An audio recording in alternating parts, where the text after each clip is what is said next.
اگر آپ سمجھتے ہیں کہ نہیں میرا جوتا نہیں مل سکتا تو کم از کم معمولی درجے کا جوتا پہنے، پھر کسی کا سجا سجایا جوتا تو نہیں۔ کتنے شرم کی بات ہے، اخبار میں آ رہا ہے لاہور میں 1 لاکھ روپے کا جوتا چوری ہو گیا۔ اب ہماری مصیبتیں یہ ہیں، بکمال ہے 1 لاکھ روپے کا جوتا بنایا کس لیے؟ پھر 1 لاکھ روپے کا جوتا پہن کے تو مسجد میں آیا کس لیے؟ جب تو نے اپنے کرتوت نہیں چھوڑے، بنانے والوں نے بھی نمائش کے علاوہ اس 1 لاکھ روپے کا جوتے کا اور فائدہ کیا ہے؟ غرور و تکبر دکھانے کے علاوہ اس کا فائدہ کیا ہے؟ اور بعد میں کہتے ہیں لوگ بڑے چور ہیں جی، دیکھو 1 لاکھ روپے کا جوتا، وہ 1 لاکھ روپے کی تو کوئی چیز 1 لاکھ کی کہہ رہا ہے، تو 10,000 کی رکھ کے دیکھ۔ مجھے سعودی ٹیکسی ڈرائیور کہنے لگا اگر چلتے ہوئے راستے میں مجھے ایک 10,000 ریال پڑے ہوئے مل جائیں، آپ کیا کہتے ہیں، اٹھا لوں کہ نہ اٹھاؤں؟ میں نے کہا نہیں اٹھانے چاہیے، پتہ نہیں کس بیچارے کے گرے ہوں گے، وہ آئے گا اور وہ اٹھا ڈھونڈتا رہے گا تو اسے مل جائیں۔ کہنے لگا لا لا لا کیا کہہ رہے ہو، مجھے اگر نظر آئیں گے تو میں سمجھوں گا اللہ نے مجھ پر رحمت کی ہے، تحفہ رکھا ہے میرے لیے راستے میں تو اٹھاؤں گا۔ جس نے جوڑے ہیں وہ غافل کیوں ہے، یہ اس کا گناہ ہے۔ ہم چوریاں کروانے کے سامان، میں سلام کرتا ہوں عمران خان کے اس جملے کو، کیا خوبصورت جملہ کہا، انہوں نے کہا بدکاریاں بڑھ گئی ہیں۔ عمران خان نے کہا لڑکیوں کو بھی سنبھال لو، یہ بھی کپڑے پورے پہن کے آیا کریں، جب گندے کپڑے پہن کے یہ بازار میں آئیں گی تو بدکاریاں نہ ہو تو پھر کیا ہو۔ جب دعوت گناہ ہم دے رہے ہیں اور پھر لوگوں کا امتحان ہے یہ، ہم جوتا اپنا سامنے رکھے، دوسروں کے اوپر ذمہ داریاں ہیں کہ میرے جوتے کی حفاظت کرو، بچ کے گزرو۔ اگر جوتا بچانا ہے تو اسے سنبھال کے رکھیں، لیکن سنبھالا ہوا بھی اٹھا کے لے جائیں، یہ ظلم ہے۔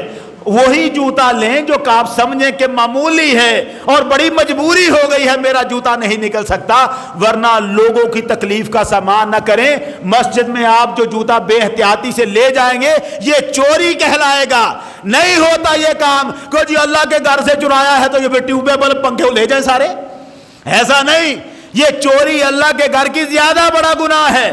مجھے 101 جرمن کے طالب علم نے کہا، میں نے کہا مدینہ مکہ سے افضل ہے، کہنے لگا کیسے، وہاں ایک نماز کا ثواب 1 لاکھ کے برابر ملتا ہے، مسجد نبوی میں ایک نماز کا ثواب 50,000 کے برابر ملتا ہے، تو افضل مکہ ہوا۔ میں نے کہا یہ بتا مکہ میں 1 گناہ کی سزا کتنی ہوتی ہے؟ اس نے کہا 2 گنا، 1 گناہ کی سزا 2 گنا۔ میں نے کہا بتا مدینے میں کتنی ملتی ہے؟ کہنے لگا یہاں تو حضور کی شفاعت سے بخشا جاتا ہے۔ میں نے کہا آپ بتا پھر افضل کون سا شہر ہے؟